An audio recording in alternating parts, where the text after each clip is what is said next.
Sedangkan dari Oku Timur dilapor ke Juru Peringatan HUT Bayangkara ke-79, Polres Oku Timur berkomitmen meningkat ke kinerja juru melayani, mengayomi, sama melindungi masyarakat.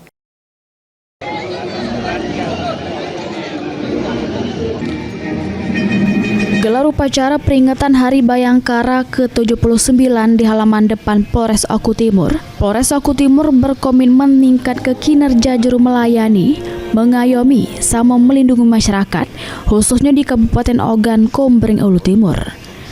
Kapolres Oku Timur AKBP Kevin Leleuri yang ditemui sesudah gelaran upacara nyampe ke.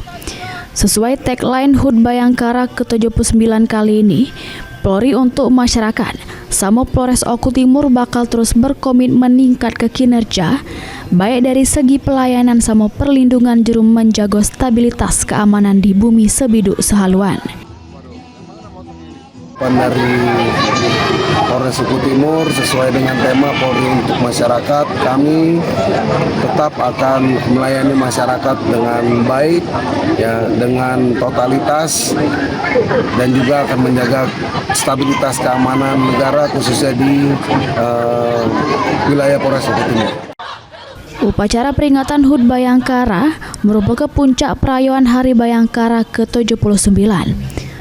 Di mana sebelumnya sudah dilaksanakan berbagai rangkaian kegiatan pecah bakti sosial sama berbagai lomba.